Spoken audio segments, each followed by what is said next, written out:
Ibu sana aja dulu ya. Biar kami kerja ya, Ibu sana ya.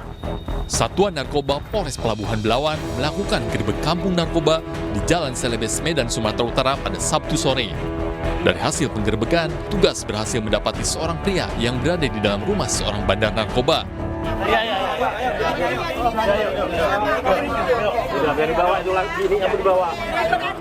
Pelaku bahkan diketahui tengah membuang satu paket sabu dalam plastik klip.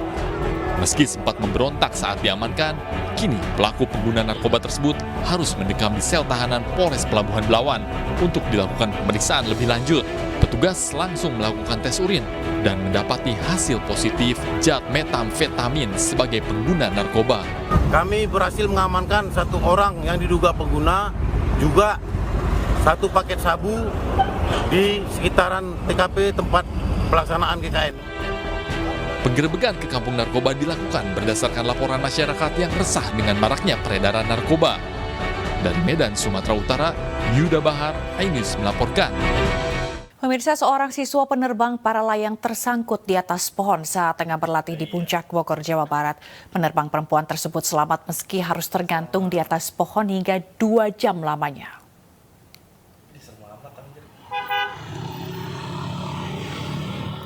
Petugas pemadam kebakaran Kabupaten Bogor mencoba mengevakuasi seorang siswa penerbang para layang dari atas pohon. Siswa penerbang perempuan ini sudah lebih dari 1 jam tergantung tanpa bisa turun dari atas cabang pohon secara mandiri. Dengan tali petugas damkar dan penerbang lainnya bahu-membahu menolong korban. Setelah 2 jam, petugas akhirnya bisa menjangkau korban. Siswa penerbang asal Jakarta ini akhirnya bisa diturunkan dalam kondisi selamat. Saat insiden terjadi, cuaca di puncak dalam kondisi bagus. Diduga insiden terjadi karena siswa ini tidak responsif mengikuti panduan instrukturnya melalui radio komunikasi saat akan mencoba mendarat.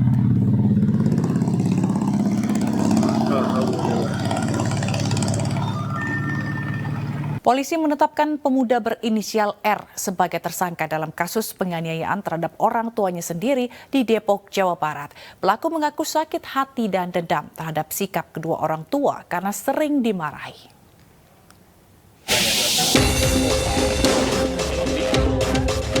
Tersangka R, 23 tahun, anak yang menganiaya kedua orang tuanya hingga mengakibatkan sang ibu meninggal dunia, hanya bisa tertunduk saat dihadirkan pihak Polsek Cimanggis. Kapolsek Cimanggis Kompol Arif Budiharso mengatakan usai penyelidikan pihaknya menetapkan RF sebagai tersangka. Namun polisi belum menetapkan apakah tindakan yang dilakukan RF tergolong pembunuhan berencana. Memang kalau dari kronologisnya memang sengaja ke arah situ. Jadi memang yang bersangkutan ingin menyasar ke ayahnya juga. Jadi penegasan setelah menghabisi ibu ini yang bersangkutan juga ingin menyasar ayah. Pintu dikunci itu sengaja biar bapak yang bisa keluar. Iya. Ancaman hukumannya, Pak? Ancaman hukumannya bisa hukuman mati kalau terbukti 340-nya. Sementara itu pelaku mengaku dendam dengan sikap kedua orang tuanya yang selalu memarahinya saat ia melakukan kesalahan. Saya menaruh sakit hati yang mendalam, saya menaruh dia yang saya setiap harinya harus menangis tapi Kasus penganiayaan maut ini terjadi di Jalan Bakti Abri, Kampung Sindangkarsa, Tapos, Kota Depok pada Kamis lalu.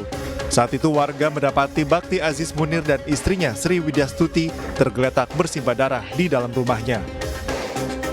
Sri Widyastuti tewas dengan 50 luka tusukan serta sayatan di bagian leher, sementara Munir menderita luka bacok di beberapa bagian tubuhnya. Akibat dari perbuatannya, pelaku terjerat pasal 338 atau 340 KUHP tentang pembunuhan dengan ancaman hukuman 15 tahun penjara hingga hukuman mati.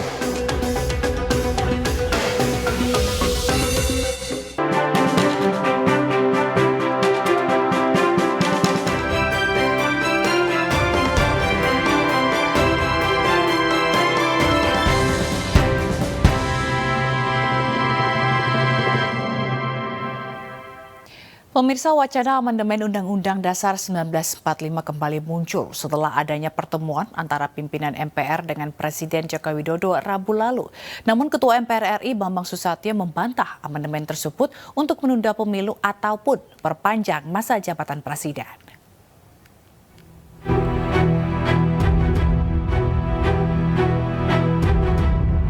Majelis Permusyawaratan Rakyat MPR RI kembali membahas terkait rencana amandemen Undang-Undang Dasar 1945.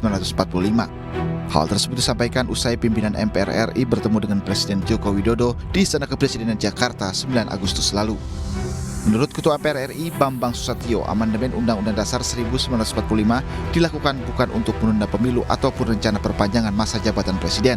MPR pun sepakat rencana tersebut dibahas usai pemilu dilaksanakan. Untuk sebenarnya kesepakatannya adalah kita bahas nanti setelah pemilu. Karena kalau sekarang takutnya bulan 8 dicurigai untuk perpanjang masa jabatan presiden, untuk apa lagi? Penundaan pemilu dan seterusnya. Jadi malah menurut kami kontraproduktif. Sehingga kita ambil kesimpulan, kita bahas nanti pasca pemilu. Lebih lanjut, Bamsud menjelaskan amandemen Undang-Undang Dasar 1945 dilaksanakan untuk penyempurnaan dan penyesuaian dengan kemajuan zaman. Salah satunya adalah terkait pasal 33 ayat 3 Undang-Undang Dasar 1945. Dari Jakarta, Tim Liputan iNews melaporkan. Sejumlah relawan mendeklarasikan dukungan kepada Ganjar Pranowo dan Ridwan Kamil untuk pemilu 2024 di Jakarta siang tadi. Selain merakyat, bakal calon Presiden Perindo, Ganjar Pranowo juga dikenal berpengalaman dalam kepemimpinan.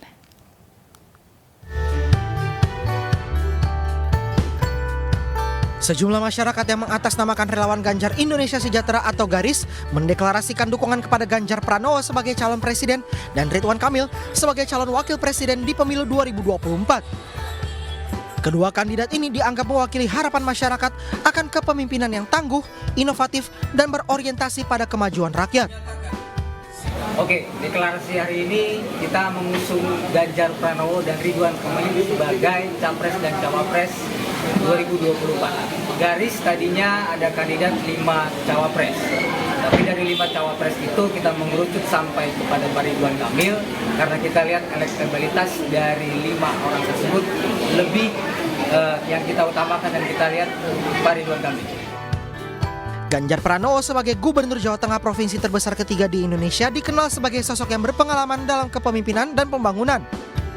Hal inilah yang mendorong relawan Ganjar Indonesia Sejahtera di berbagai wilayah mendukung Ganjar Pranowo maju menjadi orang nomor 1 di Indonesia. Sementara di sisa masa jabatannya sebagai Gubernur Jawa Tengah, Ganjar Pranowo terus melakukan kunjungan ke ulama untuk berpamitan.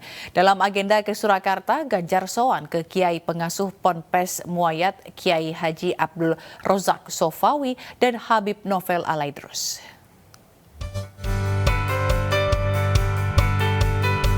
Dalam kunjungannya ke Ponpes Muayat Surakarta, Gubernur Jawa Tengah Ganjar Pranowo disambut meriah oleh ratusan santri dan santriwati.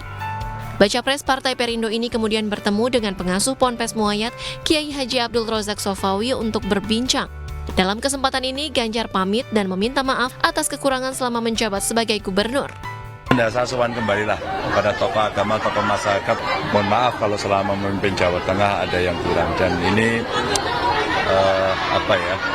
sesuatu yang penting untuk kita sampaikan kepada warga agar silaturahminya tetap berlanjut.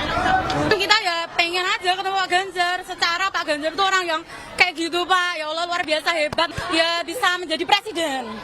Kita ya presiden yang baik, yang gitulah ya Allah, bismillah, Allahu Akbar, Pak Ganjar presiden.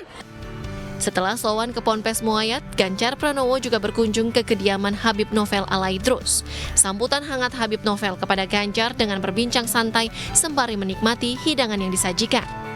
Kalau ditanya Habib Novel nanti presiden pilihannya siapa gitu, kan wartawan suka nanya gitu. Jawaban saya, siapa yang jadi presiden pasti itu pilihan saya. Mendekati masa akhir jabatan yang akan habis pada 5 September mendatang, Ganjar Pranowo terus melakukan kunjungan ke ulama, kiai, dan tokoh masyarakat untuk berpamitan. Dari Surakarta, Jawa Tengah, Wisnu Wardana, Yuda Erianto, iNews melaporkan.